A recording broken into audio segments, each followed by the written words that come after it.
सबसे बड़ी खबर यह है कि फैसला इमरान खान ने करना है कि आइंदा चीफ ऑफ आर्मी स्टाफ कौन होगा।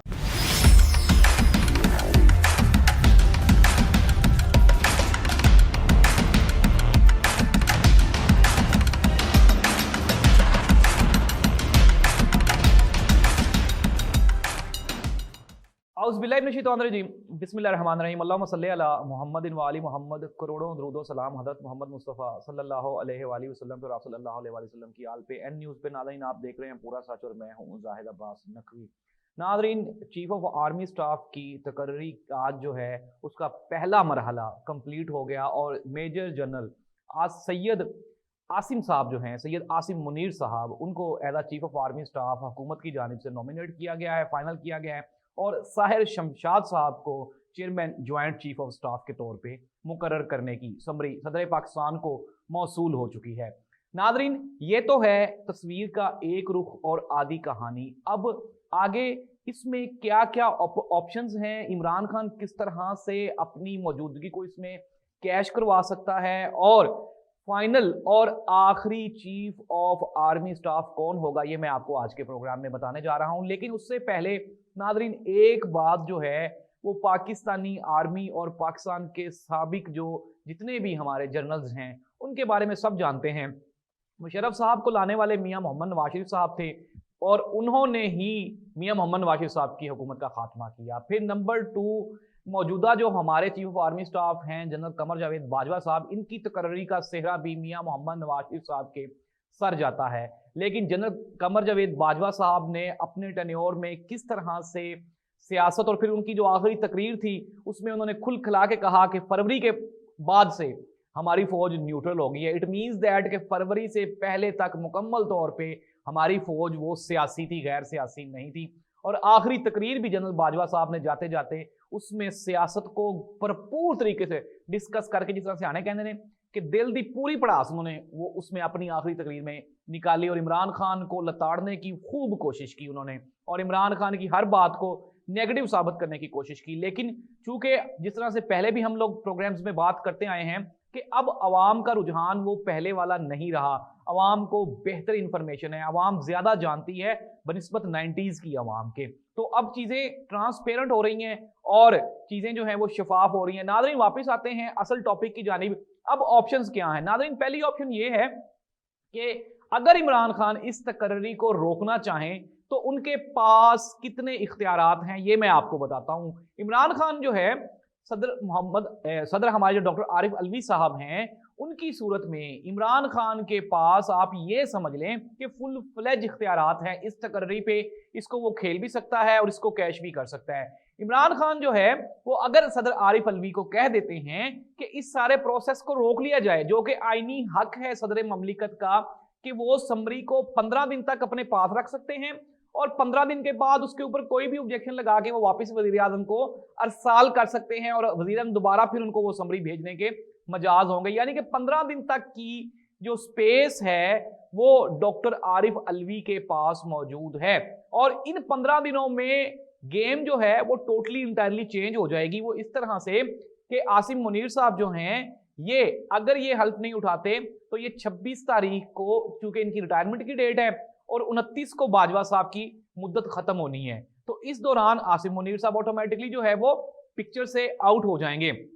यानी कि वो बंदा जिसको आपने नॉमिनेट किया है मियां मोहम्मद नवाज शरीफ साहब ने, वो टेक्निकली फॉल्ट है ये उनको नॉमिनेट करने का। क्योंकि 27 तारीख को एक बंदा रिटायर्ड हो रहा है और 29 को आप उसको चीफ ऑफ आर्मी स्टाफ लगा रहे हैं। पहली बड़ी गलती जो कि पाकिस्तान मुस्लिम लीग नून ने कर दी है।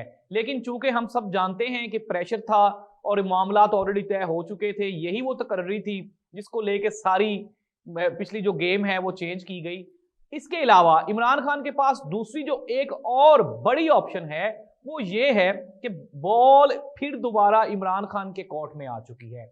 अगर इमरान खान चाहें तो वो इसके ऊपर बड़ा स्मार्ट प्ले कर सकते हैं। नादरीन, एक बात जो अभी हम लोग डिस्कस कर रहे थे कि फौजी कोई भी हो, जनरल कोई भी हो, जब वो चीफ ऑफ आर्मी स्टाफ बन जाता है तो उसकी जिम्मेदारियां और तरह की हो जाती हैं या फिर उसका जो स्वैग होता है वो भी और तरह का हो जाता है।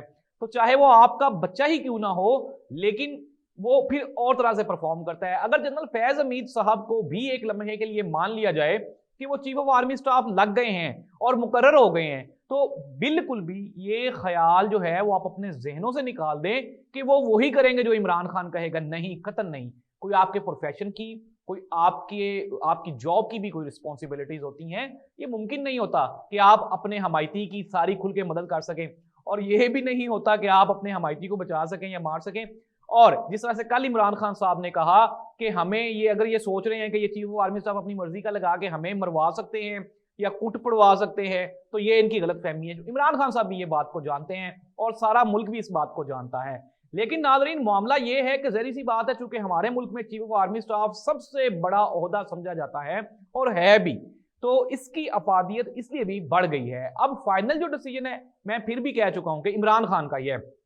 अब इमरान खान के लिए दूसरी ऑप्शन है। एक ऑप्शन तो हमने ये कहा कि वो अगर आसिम मुनीर साहब को चाहें तो वो बिल्कुल भी नहीं लगने देंगे। इसमें जो लिस्ट जो गई, जो फाइनल समरी गई हमारे प्रेसिडेंट ऑफिस की तरफ जो गई, उसमें जितने भी लोग थे उसमें सारे ही जो हैं वो प्रोफेशनल जर्नल्स हैं। एक आसिम मुनीर साहब को उन्होंने गवर्नमेंट ऑफ, ये जो मौजूदा गवर्नमेंट है, इसलिए भी एज दिया कि ये आसिम मुनीर साहब जो हैं ये DGISI थे जब इमरान खान साहब जो हैं वो आए।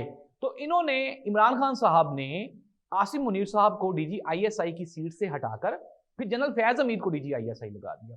लेकिन ये एक प्रोफेशनल ड्यूटी है, और मेरा नहीं ख्याल कि मेजर जनरल आसिम मुनीर जैसा बेहतरीन और काबिल अफसर इसको अपने माइंड में कई छोटी सी बात को बिठा के बैठा होगा। अब आप ये देखें कि वही बात है कि अगर वो DGISI नहीं भी रहे तो आज वो इस मुल्क की सबसे बड़े इदारे के सबसे बड़ी सीट पे जाने के लिए वो तैयार हैं और उन्होंने अपना सीट बेल्ट बांध लिया हुआ है।